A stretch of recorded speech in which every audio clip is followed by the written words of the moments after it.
Hi there, this is Anne Marie, the Anti-HR lady, and as you guys can see, my voice is not the same as it normally is because I have caught a sinus infection.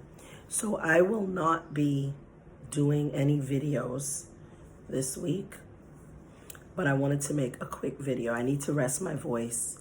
I'm currently on the beautiful island of Grenada, wrapping up a group trip here. Wonderful. Me and the ladies have had a really good time despite the fact that I can barely talk. But I'm going to be taking off for another island where I'm going to just relax and talk as little as possible and do as little as possible for a couple of days.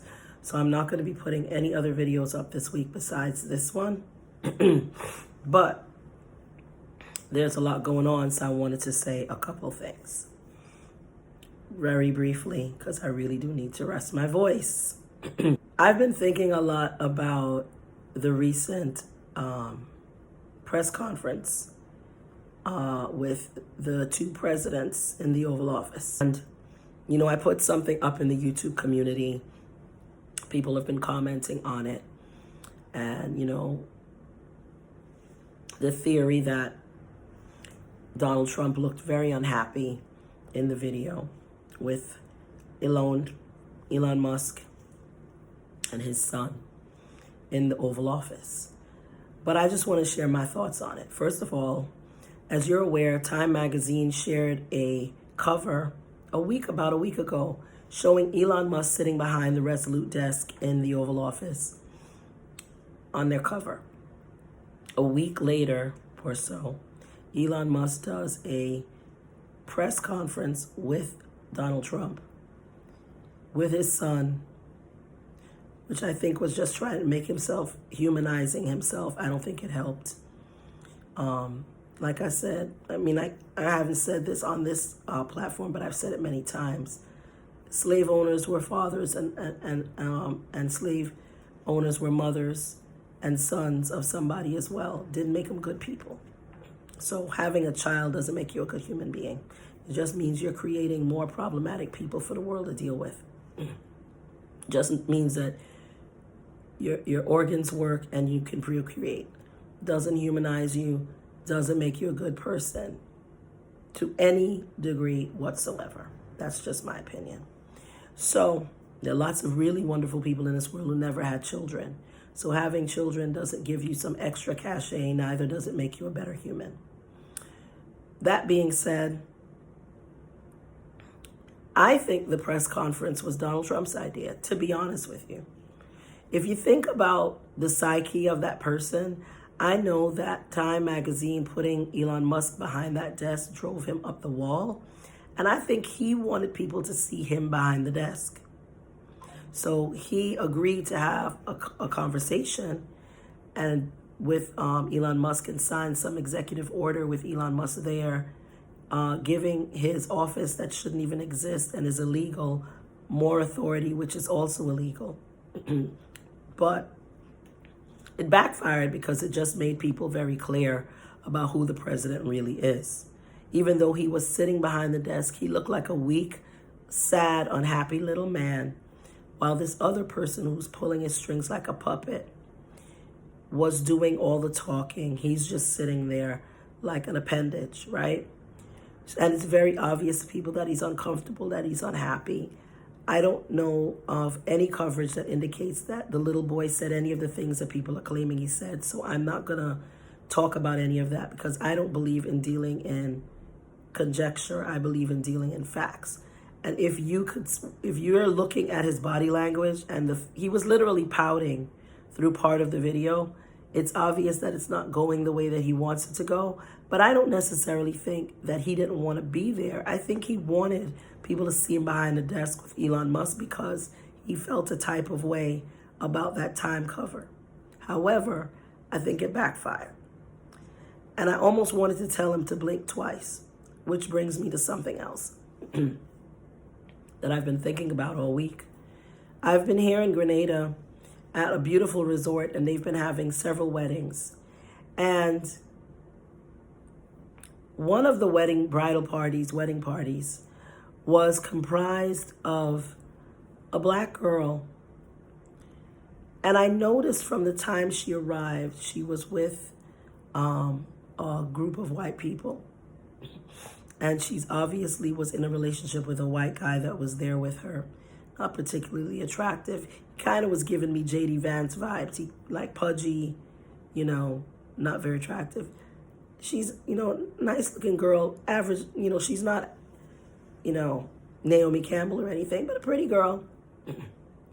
But what struck me was not that she was there, and I realized after a while that she was probably the bride, but that there were no black people with her. None.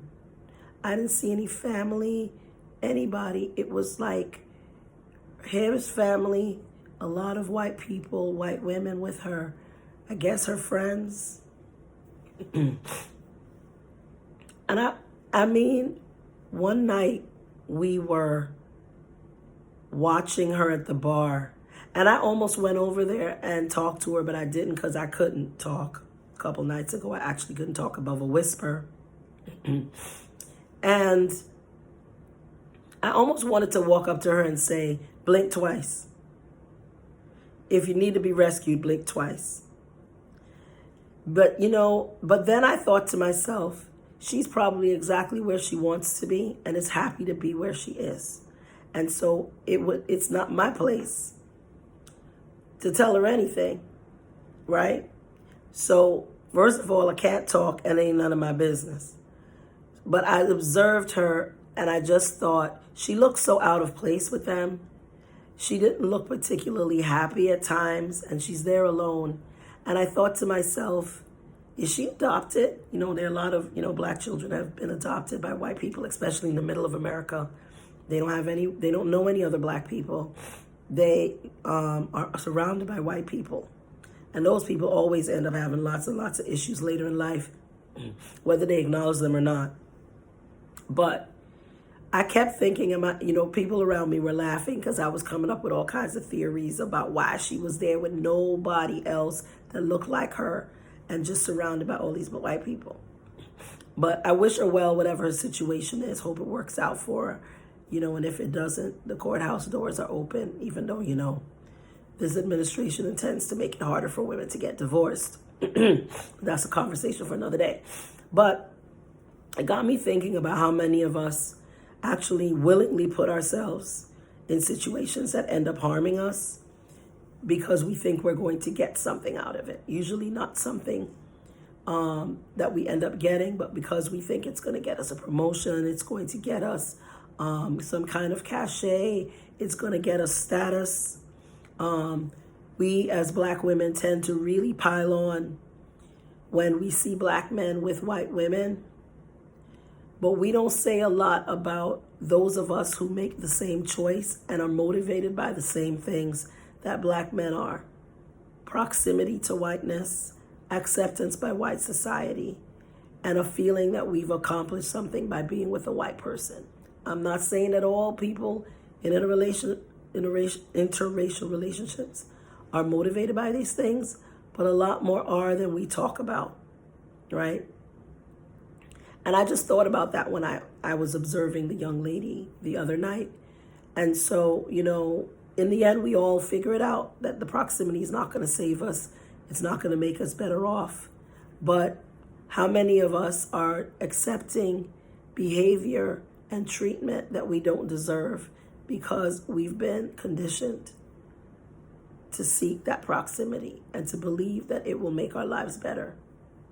I don't think a lot of people will admit it. I don't think a lot of people who've been in interracial relationships will admit that that was a factor in why they were there, right? But it is. It's not all the time, but it often is on both sides. And I just want us to keep it as much 100 with ourselves as we do when we see black men do it, right? You can't hold one group to one standard and hold yourself to a different one. So it just made me think about that, and I wanted to share that with you guys. But Grenada's beautiful. I highly recommend it if you have an opportunity. It's an absolutely beautiful island with delightful people. I am not going to stay on much longer because, like I said, my voice is a mess, and talking for long periods of time is actually not good for it. So I get these infections a lot, so I don't need anybody to come and be an armchair doctor in the comments to tell me what I need to do. I know what I need to do.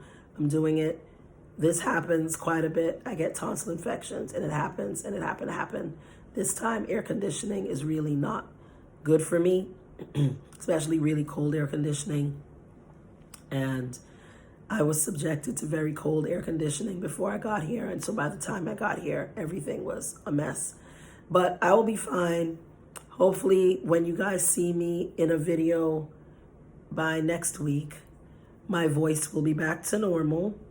But I'm gonna give it a little break for the rest of this week here, in hopes that I will have it ready for next week.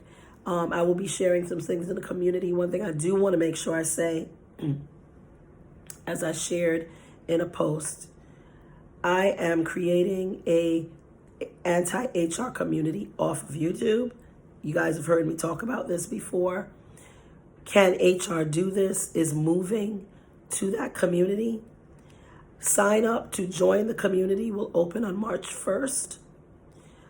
Instructions will be on my website if you want to join. Yes, it will be a paid membership, but it will not be expensive. Why is it paid? Because it costs me money to set it up. And honestly, I don't believe that I should have to work for free. So if I am going to be providing information and cultivating this community, there is a fee. I also have learned that we value the things we pay for. And so I felt I needed to attach a cost to the membership. So there is a cost. You'll be able to sign up as an annual member, or you can sign up as a monthly member. It will cost less if you're an annual member versus monthly. But I will be hosting conversations with lots of different interesting people. And the objective is to get us free from these systems that we don't really want to be a part of, but feel like we have to be a part of. For those people who want me to talk more about moving abroad and my experiences living abroad, my very first live webinar conversation will be with my friend Michelle Wedderburn. We both live in Mexico. We are going to do a webinar entitled How We Moved Abroad. This is not a move to Mexico webinar. It is simply a conversation about how we came to the decision, the things that we did to implement our move abroad, and how we made our choice about where we were going to move. So if you are one of the people in the comments who's been asking me to talk more about this, or you're seriously thinking that you might want to move abroad and leave the United States, this webinar is for you. This is not me telling anybody to move. That ain't my business. That's your business. But if you want to move and you are interested in hearing more about how I did it, how Michelle did it, you will want to join the anti-HR community, and participation in the webinar will be free if you are a member. If you are not a member, I will give information later about how to participate. There will be a cost, and it will be more than the membership cost. If you just want to do a one-off participation, I will only be having about 50 to 75 participants at the most in this webinar. So if people join and they take all the spots, then I won't be opening up the webinar for public or for non-member people. But I'll have a better idea of that once we open the community and people join, how many spots will be available for non-members to participate.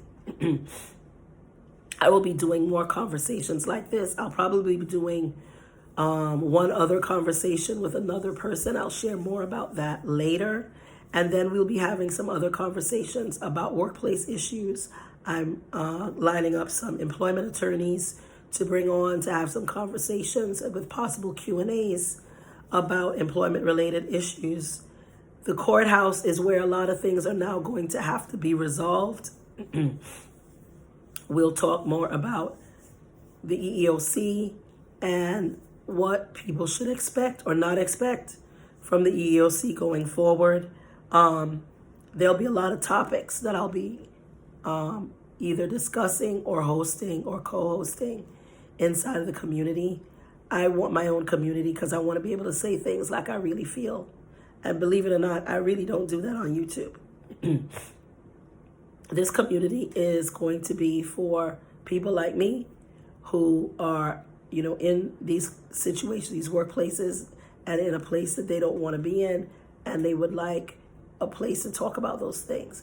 So I will have requirements about who can join that community, about verifying people's identification and so on in order for them to join any of these conversations, and that information will be shared inside the community. So if this is of interest to you, make sure you're subscribed, because the invitation to join the community is only going to go to subscribers. I will not be sharing it with people on YouTube. So if you're not a subscriber, you're not going to get an invitation to join the community, okay? Being a subscriber has privileges. So if you're already subscribed to my website, then you will get an invitation. If you're interested in joining, or you think you might be interested, then you should subscribe to my website. I still will be dropping videos on this channel twice a week, generally. But I will be hosting more of those conversations, more in-depth conversations, and can HR do that inside of my community? I will also be making a lot of information, some of the webinars that I currently sell on my website, I'm going to be making available for free to annual members of the community so that they can access those things without having to pay for them, so that if they are looking to leave, if you join as an annual member, you're going to have access to a lot of resources and information for free. There's products that I'm developing right now that I will be making available in the community for free to annual members of the community, because basically they will be helping support the existence of the community, so they will have access to free things. So that is my plan. That's where things are going with the anti-HR community. I'll be sharing more, but I just wanted to make sure I mention this in this video, because the first webinar with Michelle and I will be on March 6th at 7:30 CST, 8:30 EST. So I wanted to make sure that I mention this, as I'm not going to drop another video this week because my voice, I need to give it a break. So I hope you guys find this useful. As I've shared also, I have Black History Month sale going on. If you are a subscriber, you can get up to 50% off certain products on my website. If you are not a subscriber, you can get 15, as in 15% off certain products on my website. Make sure you take advantage of it, because I'm not going to have another sale until holiday season. And that's a promise. I'm not going to have another sale like this until holiday season. So if there are things that you want to take advantage of, especially the webinar series that I have that teaches you like how to identify discrimination, how to document a discriminatory workplace, those are 50% off if you're a subscriber. They're 15% off if you are not. I have shared the discount code in the community, but that sale is going to end on the 28th of February. So make sure that if you're interested in taking advantage of any of that stuff, you do it. Do not come to me in my DMs or my emails to ask me to extend the sale. I have people do it to me every time I have a sale, and it irritates me. Don't message me on Instagram. Don't message me anywhere else asking me to extend the sale. I'm not going to. And while I'm on the subject, don't message me on Instagram and send me long paragraphs. I'm not going to answer. I don't hardly monitor that Instagram account, and I do not give advice through my comment section or my DMs. If you want to talk to me, you have to pay for a discovery call and talk to me. I do not work for free. I am not a Black woman who allows myself to be treated like a mule. I don't work for free. If you want access to what's up here, you have to pay for it. It's as simple as that. I'm a business owner. I give a lot of free information on this channel. If you don't want to pay for anything, you can just use the information I give you on the channel. If you want to talk to me, book a discovery call on my website. Stop sending me these long paragraphs. I don't even read them, and it irritates me. Some of y'all are getting hold of my email address, don't know how you're doing it. You're sending me these long emails. I'm not reading those either. Just letting you know, I'm not reading them. Book a discovery call. Respect my boundaries, okay? All right, that's it for now. I will see you guys next week. Hopefully my voice will be back to normal by then. But I'm going back to my Grenada vacation, and I'll see you guys in the next video in about a week. Have a good week. Be good to yourself. Remember to try to modulate how much of the news and the political happenings in the United States you choose to consume. Don't let it disturb your peace or your mental health.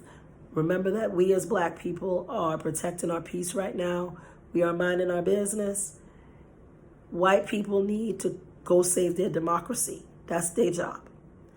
It is not our job to go march in the streets or lay down on Constitution Avenue to save their country. They love to tell everybody how much it is their country. Let them go, put themselves on the line now to save it. Do not be drawn into any of their marches or their demonstrations. Let them do it. We have done enough, Black people. And I'm talking to the 92% and the 70% primarily. We have done enough. Okay?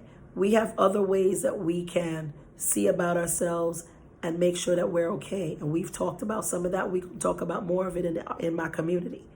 But marching and demonstrating, to me, ain't one of them. Let them do it. I'm not saying people don't need to march. I think they need to chain themselves to the Congress steps if they need to. They need to do whatever they got to do, right? I'm saying we don't need to do it. Get somebody else to do it. Let them go forth and save their democracy. We need to rest, okay? I'll see you guys in the next video. Be good to yourself. Take care of yourself. I'm going to try to take care of myself so that I can speak properly again in the future. So I'll see you guys in the next video, hopefully with my voice back together, okay? Bye.